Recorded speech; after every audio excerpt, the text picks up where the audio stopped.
It looks like I accidentally shut my phone off, so we're gonna do this in two parts. I gotta turn that setting off so when the phone vibrates or like rattles, so sometimes I'll just put my phone down real quick and it'll rattle enough to make it stop the video. I need to turn that setting off. It's so bad. It's such an annoying setting. So there's two ways that I'd play this. One would be like so see, I wouldn't want to land it here because it seems to have like a little bit of everything there where it'll try to, with how far this is, I'm just going to go at it with a dunk shot approach. It's towards the tail end of this club, so again, it's going to play in that 1.8 range, somewhere in that vicinity per ring, which will be 2.5 rings or so.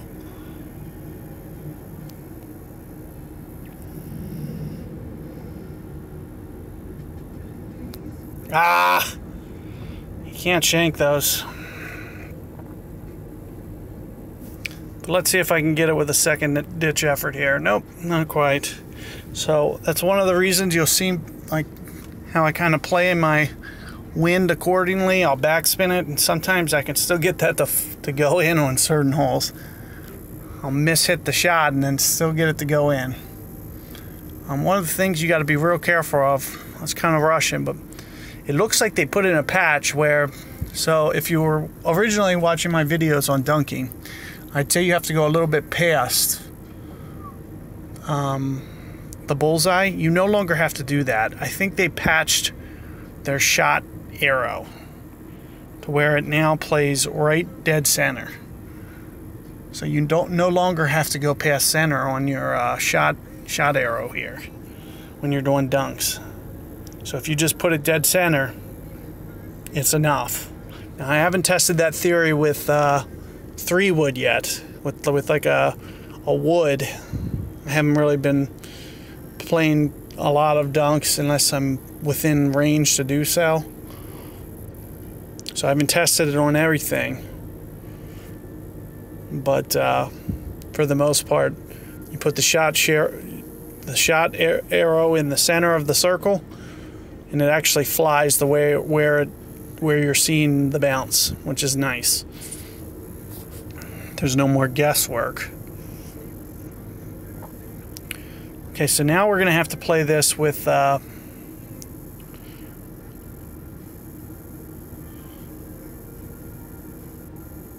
going to have to play this with an iron, and I like doing it the way that this guy's doing it here, with a front spin as opposed to a back spin. It just depends on the situation.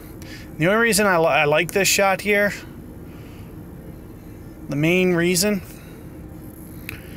is because you don't have to think about what you're doing. Like, you just do it and it just runs down there. It's kind of like a thoughtless shot. There's not a lot of complexity to it, anything like that. Whereas, say I'm doing this with a Goliath here. Well, I'm not going to be able to guess what the landing zone is, because I can't move my club up there, because that's where they have sniper. So I'll do about the same thing. I do mine a little bit less than 2 bars, and I aim a little bit more straight on than that guy did. So he utilized a lot of slope there. So what you'll see is I'll aim it more like this.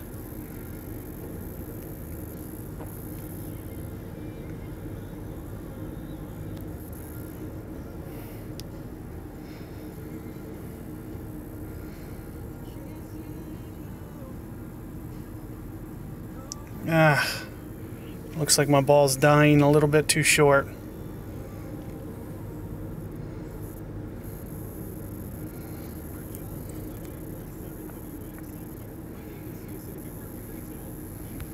So that's the one thing I don't like about that shot, is my ball ran out of speed, and we're talking by my land zone was probably 8 inches where it needed to be to actually, like an extra, like it's just so close to where how, like, just a very little bit extra will make it roll out an extra few yards, because it hits more of the downslope and it doesn't run out on the fairway as long. So that's one of the reasons that shot is so complicated. What's best for downwind like that is having a Guardian. It's the one hole that Guardian is the... They have you on that one. If you're playing a Guardian, you have full advantage on that hole, because it's just a lot easier to get the ball close.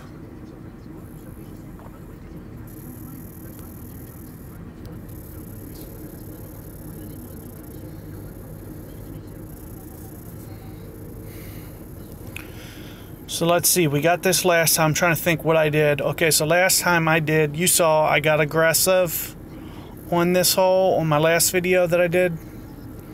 We played this on part 1 of this video, and I did very close to the bunker on my second shot and did a full curl.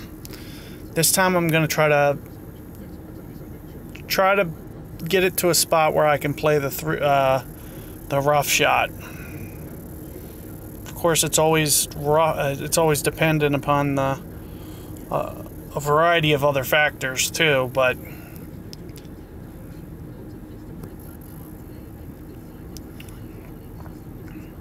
so I got this going just a tiny bit lefter than I like. It's caused by that shank, and as you see, it even hit the rough. So I'm up against it a little bit here. It's not as fun being this far back. This shot gets a lot harder the farther back you are. I'm hoping that I can still get it to where that guy is. Otherwise, I might not even be able to do this rough shot. See, he has a Titan on. And I'm gonna be, I feel like, hard pressed to make sure I have enough power on this club, which is unfortunate.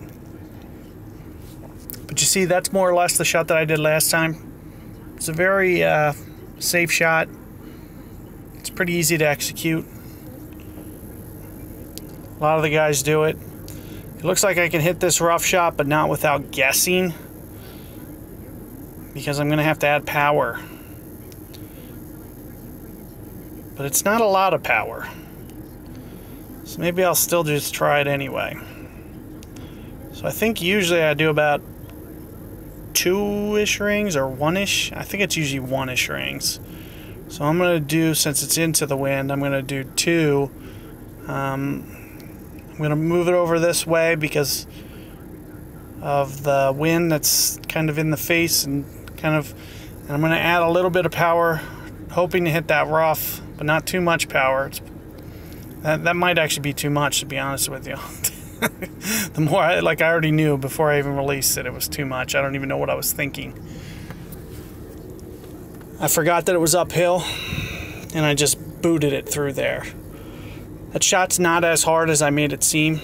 I only had to add like 1 yard of power there, and I realized that I was adding too much. I knew it before I even released it, and still I just wasn't thinking about the actual shot at hand. Again, but that shot would be so much easier had I not been at the end of the club. Like, I wouldn't have had to guess how much, I would just be able to execute it. So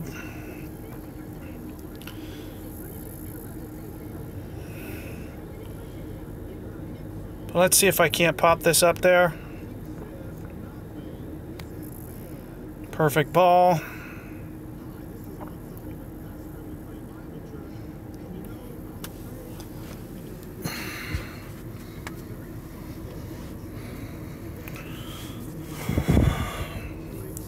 Scrambling.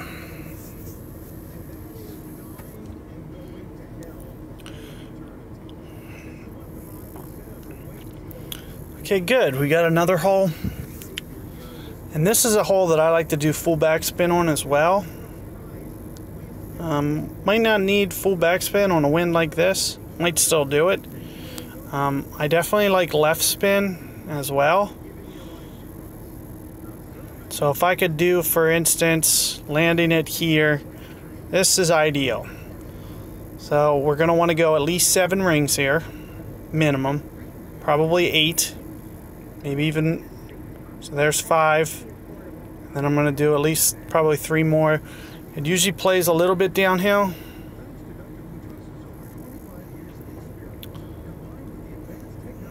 And let's see, so my landing zone was pretty close to where it looks like it hit that fairway though instead of the fringe. So as you can see, plus the shot shape changing, I really played that poorly because I wasn't factoring in anything afterwards. And since I was playing it straight into the wind, it was just a really, really bad play. So I would scratch whatever I did entirely. So I don't know why I wasn't thinking about that shot. It was just kind of like the other shot. Like my brain just completely stopped thinking on this entire round. This was just miserable. So I wasn't factoring in the shot change at all. And so you see me super short. So if I'm playing a tape like I think I am anyway, it was going to be hard to beat 0.5 anyway. So, I mean, it looks like I was probably destined to lose that one anyway, since I don't think I was playing a real person. But nevertheless, my shot was not good.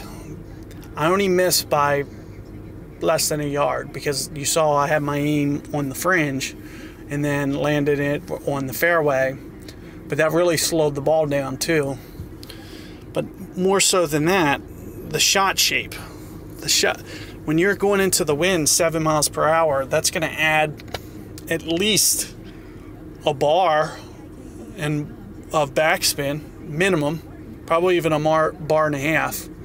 So, and that, what effect does that have on the ball? Probably 3 yards. So I probably miscalculated by 3 yards plus landing it 1 short. Like I should have actually went, I think I went 8.5 rings when I should have went 9.5 rings there. And then even more so than that, I should have factored in those other decisions. So this is going to make for a really challenging hole. This is one of the biggest reasons I don't like putting Sniper in my bag. Sniper is a worthless club on this hole. It is the worst. You basically have to just accept not getting to the green in 2. Which I do not like doing at all. So that's one of the main reasons that you'll see me play with Cataclysm, or of course I like that Hammerhead. The Hammerhead has at least an extra 5 yards. Oh, and of course they give this guy downwind. Thanks. I really appreciate that one. They give it to me in the face, so this guy's going to outdrive me with Apocalypse 4. Like it's not even going to be close. He's going to just straight outdrive me, because I was just straight in the face, and this guy could actually maybe get there in 2. So this is very frustrating that they completely just screw me on this set.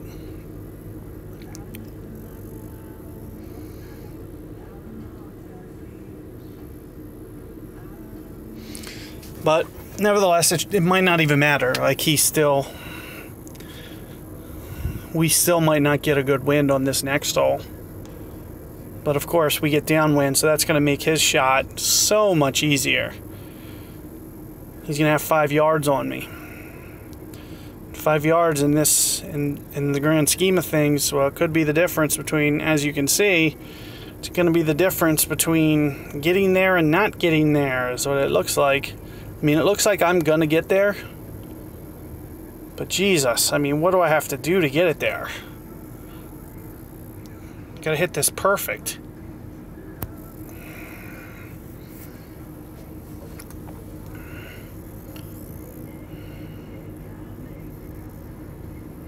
And it looks like I still hit the rough. Now it would have ran through and I probably would have been on the back of the green there. But this guy's going to have a much easier route to the hole here.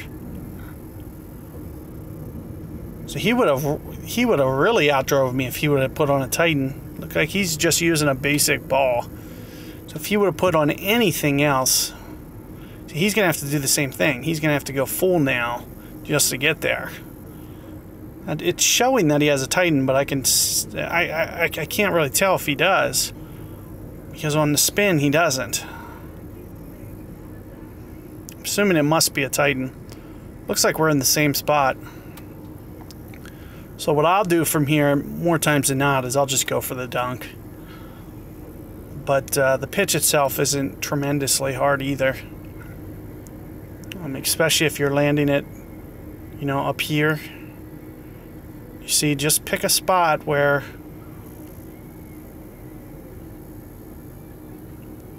you're not going to get brutally screwed on the bounce here.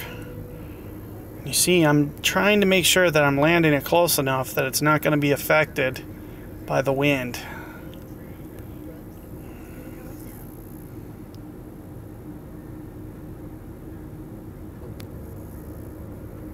So let's see if I can get this.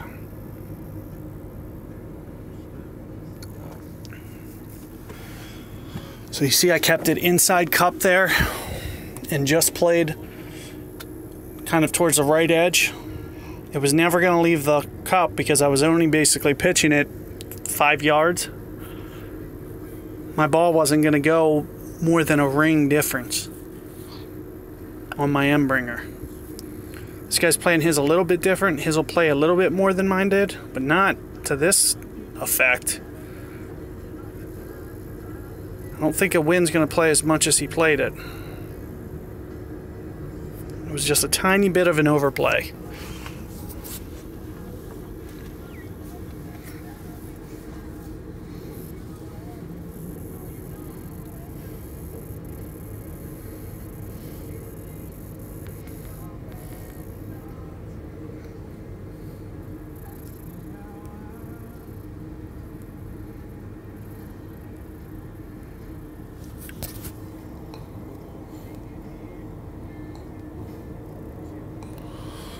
Alright, so I'm at 17-18 minutes on this. Try to play a couple more holes on this set. I don't know if I should turn this into a 3-part video. Like, we haven't got enough holes here. I feel like there's still so many that they haven't gave us. They haven't gave us the other drivable that goes around the corner over the cliff there. They haven't gave us the cliff par 5. We're still missing a lot of holes on this tour.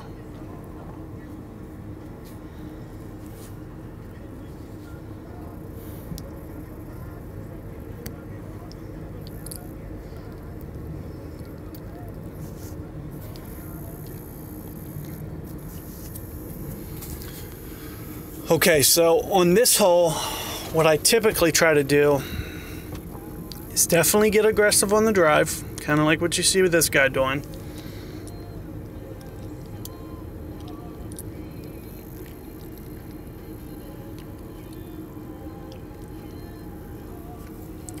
I like being over around that corner. So how do you do that? You do it a couple ways. You either get real precise with your drives and kind of aim over, or you can do that hook that you just saw him trying to do. So mine's not really downhill.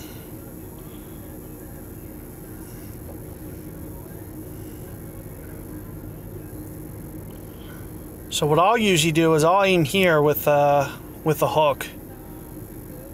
I think I can go more topspin than this. So if I aim here, then I'll do this. I'm going to add just a tiny bit of power because I want to make sure that the second hop lands the way that I want it to. You see, I kind of try to flirt with that right side. Sometimes I go full hook there to make sure it really gets around. Ideally, what I'd like to do is get to my claw. So what I usually have on is Saturn. So one of the ways that you'll see me do this, because there's no real good landing zone, I'll just go for a dunk on this hole. And I'm not going to be able to do that with Goliath, because I don't think you can stop it on the green. So that's why you'll see me get so aggressive on my first shot, which would be to hopefully get it down to my claw. And I don't think I'm going to, the way that we have things lined up here. See, there's claw, there's claw, there's claw. Ooh, it's still claw. So I was just aggressive enough to pull this off. Not by much. And again, what you're gonna see me have to do here is at about 1.8 or 1.7 per, which is gonna be at least 4 rings.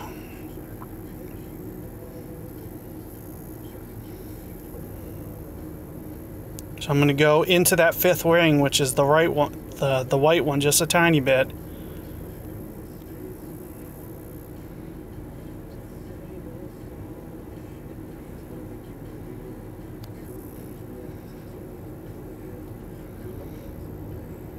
Oh, you see, I was right on it, just a little bit off, less than a cup.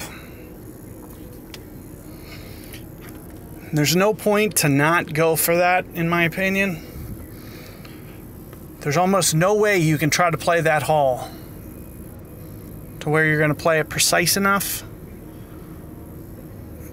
and to where it's actually going to maintain your shot shape that you're actually going for, because there's so many different funky bounces on front of that hole. And you can't do a backdoor stop because it doesn't like to come back up that hill once it passes the hole. You need full, so I can sometimes do it with claw. Like I can get claw on full backspin, which is basically like 100. I can get it to come back like a foot or two, but that's it. So you have to make sure you land it right past the hole, like within 2 yards. But it is theoretically possible. So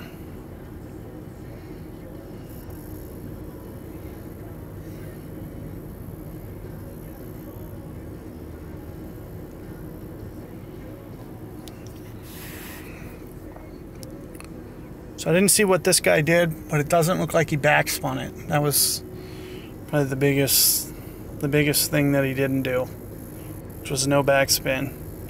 So what you're going to see me do is I'm going to do more or less very similar shot to what you've been seeing me do. I'm going to do about 2 here. You see, I don't have to be so perfect this time.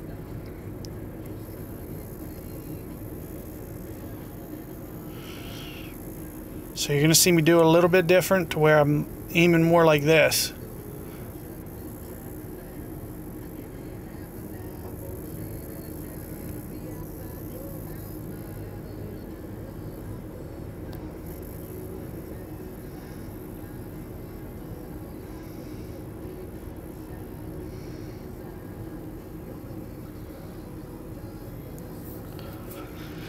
It looks like, you know, my shot trail just changed a tiny bit because I ended up being short. Since it was into the wind, it just, you know, was kind of checking up a little bit more.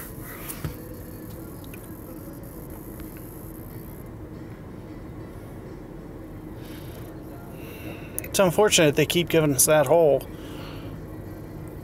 We've played the other one time, but we haven't even got that new one yet. I was hoping to get that to that hole. And the shot that I usually play off of that is a rough shot. I'm sure you guys probably seen it on that new par 4, new par 3 tiebreaker hole. There's a rough shot that you can aim real close to that bunker. I'm going to try to get to another tiebreaker to where we could see that one. Hopefully they'll give it to us on this one. And hopefully they give us a new, either the cliff hole or... Yeah, hopefully we get a cliff hole, because I just think this has been a little disappointing. But it just shows how many holes are actually on this tour now. They got tons of holes on this tour, because we've seen a bunch. Now, of course, this is the second time we played this one. So I'm going to just give you guys a little bit different approach this time. I'm going to do it over where this guy's going. Just so you can see a second perspective and a completely different way to play the second shot.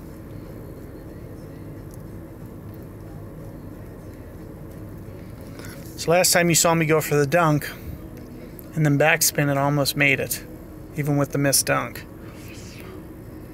That's my preferred way to play this hole. It's a little bit harder into the wind, so I'd probably play for that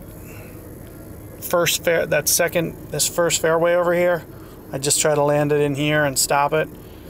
This time I'm going to go at it like this. I'm still going to use a navigator. Of course, having a Apocalypse 6 really has its benefits, because I can get really aggressive here now with 76 backspin.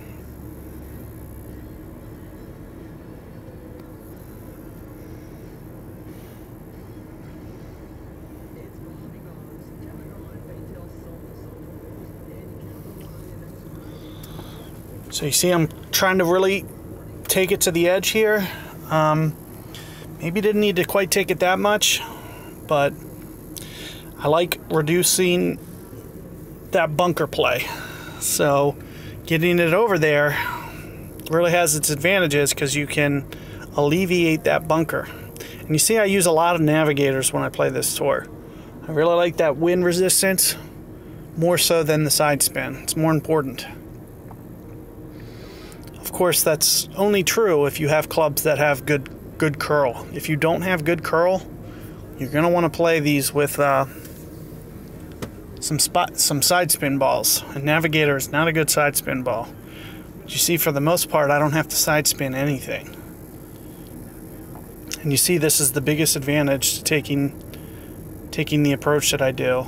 And I'll usually do this with backspin. I like at least 2 or 3 bars. You see, I'm towards the back end of this club. Looks like 2 is going to be a bit outside the realm of what I'm actually going to be able to pull off here. So what I'm going to try to do, and it looks like the fairway's really glitchy, which is unfortunate. I'm going to try to take it in here, more so at this angle. And again, I'm going to probably do this with 5 full rings at least. See, I even went a little bit extra. Perfect ball. I had to dial that up real fast for you guys. I'm sure I probably overplayed it a tiny bit. Let's see. It's not even running out though.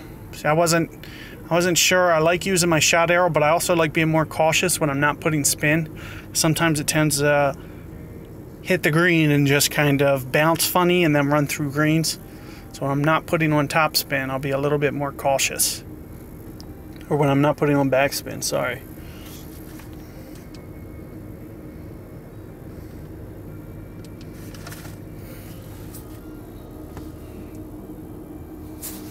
Okay, good. He popped that in. I was really hoping that he did.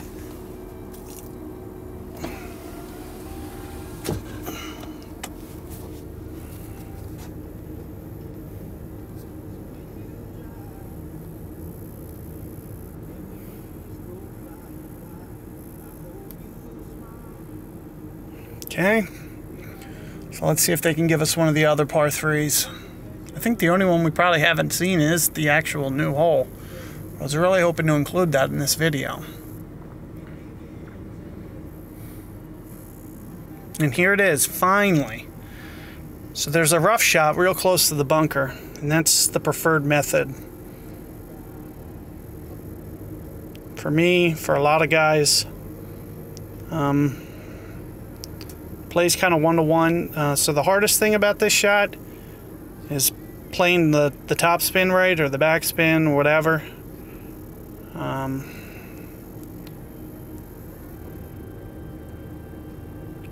So I'm going to go at it like this. I'm not really going to do anything fancy. And you see I'm taking it a little bit too far, and the reason that I'm taking it too far is mainly because of the being wind in the face. So I want to make sure that it's actually running out as much as it's showing. So you see all my original shot arrow there was going a little bit past the hole, but I know it's going to come back because of the shot trajectory change.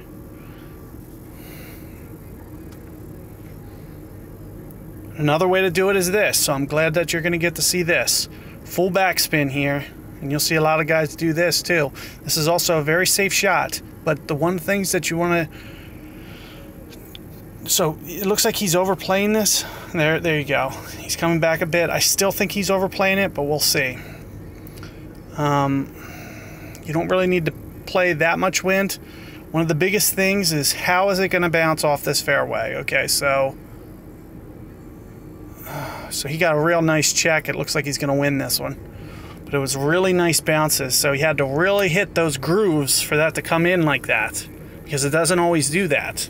Sometimes it'll kick long, and that's one of the biggest reasons that I am kind of against that shot, is because it's very inconsistent the way it bounces. Sometimes it'll run right through. You saw his took mega checks, and one of the things you can do to help your calls is to play it how he did, which was not. You saw that he didn't curl it at all. Put anything funny. He made sure that he was still hitting that slope high on the second hop. So you got to really bounce it off that fairway and then high up off that fairway to get it to. But still, sometimes you'll get nasty kicks and it'll just go down and go like 8 yards long and stuff like that. Whereas the shot that I played, it's never going to go 8 yards. It's always going to be 2 yards, 3 yards, somewhere close. If you play the curl right, you can curl that one. You don't need a lot, but you can do, I'd say, up to half curl, which would be okay.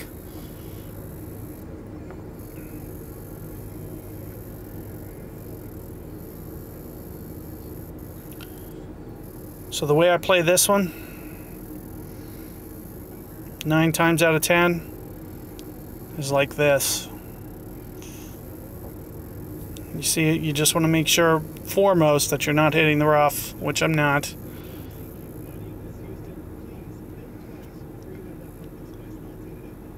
See, I'm adding a little bit of power, and the reason I'm doing that is because I know I can. It's not too close to the fairway. You see, I'm not even close to the fairway still.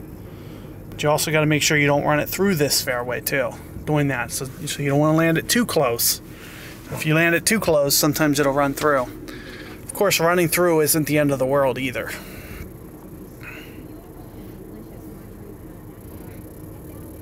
The other way to play this is with a slice, but it requires having the wind or a right wind or something. You can slice it off that other fairway. I would have liked to have done that for this video too, but it's just not. It's not ideal for this wind or anything. You'll see guys, they'll still do that shot and just try to hit that fairway, even if it's off the rough.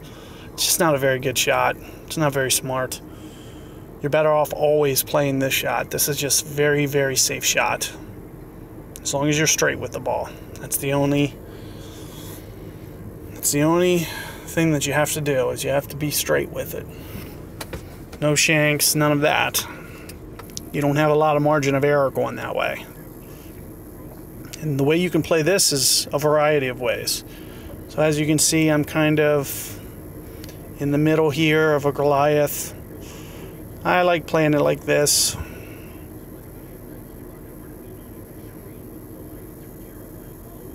So I usually add just a hint of top.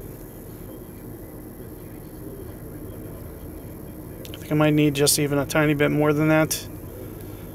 And I'm going to be playing at least 2 per ring here, so I'm not even going to go outside where you see that yellow ring. I stayed inside yellow ring there.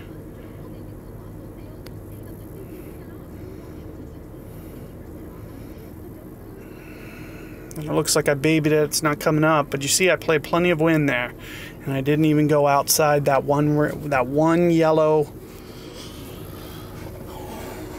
mark that you saw me aiming at. So you see me zoom in like that, so that way I can be very precise with where I'm pulling. And I pulled less than 1 there, and it was plenty. I just left it a little bit short. Could have did at least a full ring up there, and it would have been fine. If I had a Saturn, I'd play it like this. I'd do a backspin shot. Of course, getting a great ball doesn't help your calls. But you see what the backspin shot does? It comes all the way back. If you get it on that back, it comes all the way back to the hole. You can make it like that. If you didn't shank it, you would have been very, very close.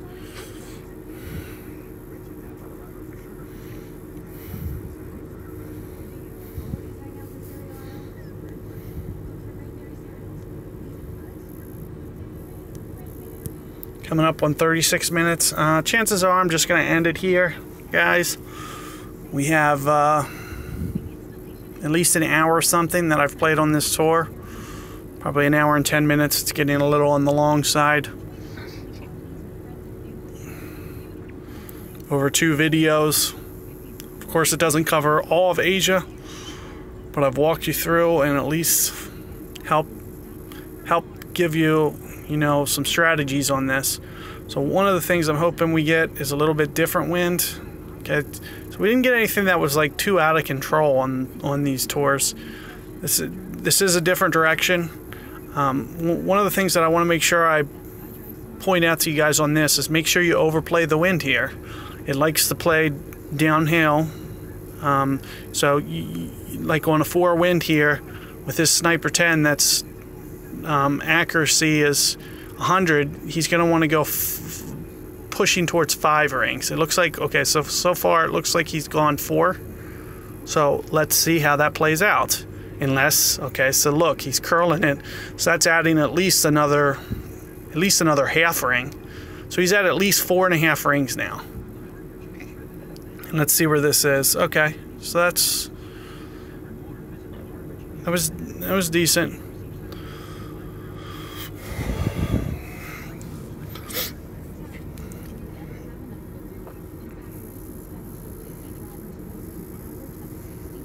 You see my wind's even less than his.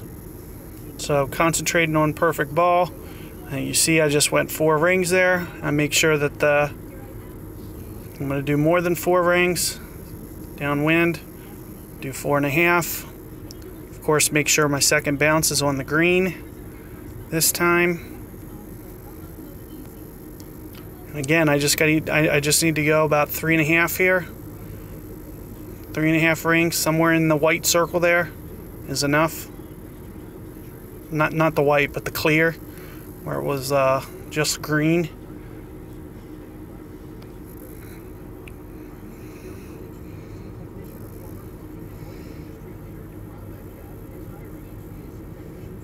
You see it's kind of spot on here.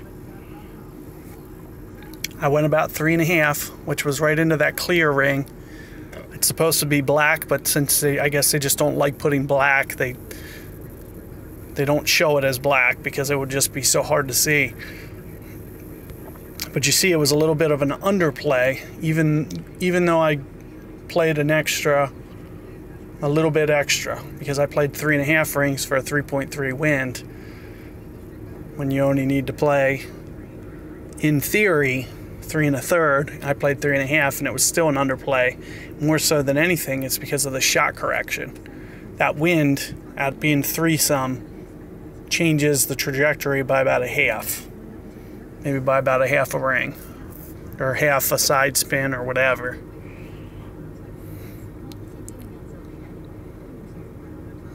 But anyway, hopefully you guys got a good idea of grasp of Tour 8 from this video. Hope you found it beneficial, and feel free to comment or subscribe or whatever. Let me know if you guys need anything else or need me to explain anything from the video, and good luck on Tour 8.